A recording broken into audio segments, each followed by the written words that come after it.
That is one sexy machine. So you're gonna get a fresh coat of paint pretty soon. Just haven't decided exactly what I'm gonna do yet. You know how cool it is to have a bay door on the driver's side?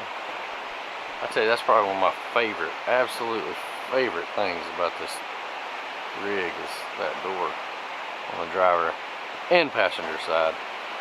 But it does complicate how to set the van up inside, because you know you want to keep this as usable space, which so far I can, but there's some things that I would like to do that I'm not able to, because I'd like to be able to keep this all open. So that's going to take a little bit of planning. I will show you something cool I am working on. I've got these aluminum, these are for race trailers. We use them for dirt bike racing. Pit Posse, that's who makes them. You can get them on Amazon. But I typically, the warehouse is local to me, so I go by and I pick up their scratch and dent stuff. I thought this would be cool to mount a burner right here that'll fold up, have the cutout, and then drop down the drawer, cook on it, make a really cool little cooking area. And it's just portable, folds up, not in the way. Worked pretty cool. So that's just something I got going on right now. I'm toying with the idea of putting a box here. Probably going to end up being underneath the mattress. I'm not sure, or I may stand this up and build a cabinet here on the side. But of course, being metal, I like the fact that it's aluminum because it's very lightweight. But I will have to cut it to make it fit perfectly in that spot, and then put shelves in it. The Dometic is churning away. She's got a good amount of food in her. We do have a 4K Blu-ray player and a 32-inch TV. I stuck that aluminum box up there just to throw junk in for right now. And I do have the insulation put in on the top and the sides. That's just 1/2-inch board. And it's pretty good. R value's 3. And an escape hatch, of course. I'll show you something I added up there recently.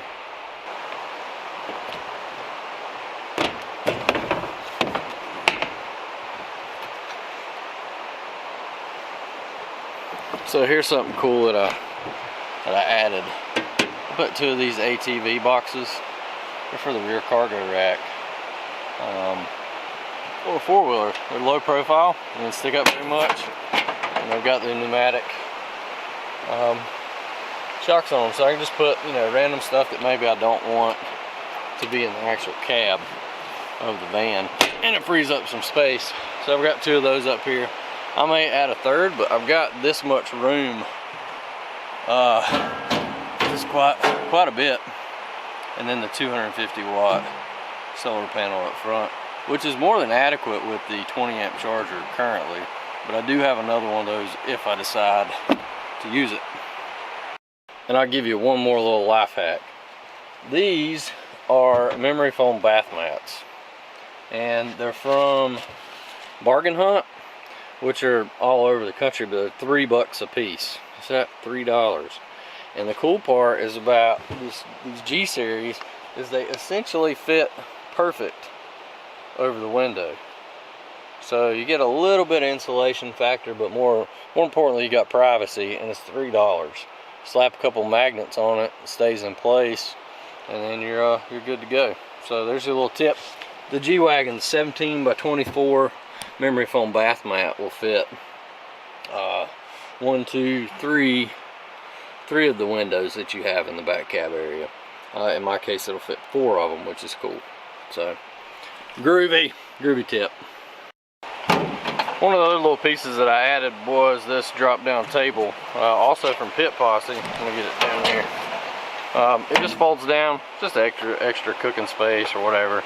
I wouldn't say it's super sturdy because I don't have it mounted very securely. I just wanted to kind of see how it would work out, which is kind of cool. I keep my Renogy gel batteries back here. There's 2 of those. They're 200 amp hours each. You can see they're kind of hid back in there. But that's the only bad thing about these gels. That's 300 pounds of extra weight, actually more than 300 pounds. And then I've got the pure sine wave 1500 watt inverter. which has been plenty for my scenario. Something I wanted to show you, which I love, I absolutely love and highly recommend these. Let me get this out of the way. Hang on. And probably one of my favorite things is this 20 amp Renogy DC to DC charger. I've got some old school fuse panels going on there that just happen to have at the moment, so I figured I'd put them to use. But that right there is probably the most handy thing ever. I don't even know that I would need the solar panel if I just had that, but it is kind of nice to have both, just in case one fails. You've got both options, and then it charges both of these monsters over here. And here's something I just noticed, and I've talked about this before. Just go van camp and figure out what you need. See, I've got water collecting right here, and what's happening is this isn't allowing the door to shut completely because it's hitting against the bed frame. And I can't go up any further currently, but I will be able to in the future. I do have new molding to put on. It's basically the weather seal for all the doors. I just have not done it yet. But we're definitely getting some water leakage coming in, and it's getting on this back section here. So we'll relocate the batteries. The bed's going to come out when I decide to do the permanent install. But for right now, it's just one thing you run into. You know, try it out, put it in there, see how it does. Now I know, as cool as this is, the bed's going to have to move forward so that the door can shut properly and avoid some of this water. So the solar system is controlled by an Ever MPPT 20 amp. It's the AN model, which does wonderfully for what I need. And I've just got the MT1 controller, so I can kind of monitor. MT50, I'm sorry. MT50 controller, which is just hanging out for the moment, so I can kind of keep an eye on what the system status is.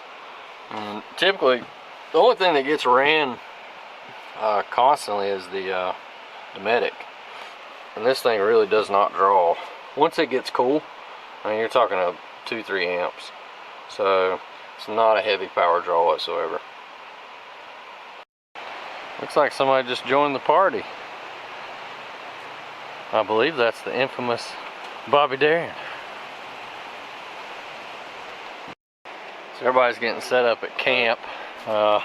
Old Bobby Darrin's over here trying to get all cozy. I mean, look at this thing. He built this. No, he ain't getting cold. But he built this entire rooftop tent all by him lonesome. He even made the fabric for the tent. So, I mean, that's super cool. He's going to get tested tonight because it looks like we're going to be getting some 40 mile-an-hour winds. I got it tied down. It's going to go off. He's got her strapped tight. It's such an impressive piece of craftsmanship. He's got the color matching the taco. Good looking taco. Great truck. It'll be interesting to see how it does. We'll talk to him a little bit later on. This is my phone and my GoPro. What is it? This is a little rig that goes on my kayak. It holds my phone and my GoPro at the same time. So I can film both directions. Right. So I made a little mount to go in here so I can watch a little TV tonight on the phone. A little TV action. We ain't hurting out here in the South Mountain, are we? No.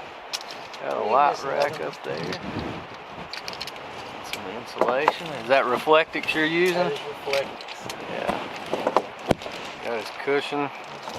What do you got? 3 or 4 inches of memory foam here? 4-inch memory foam. 4 inches of memory foam. It looks like gel memory foam. Yep.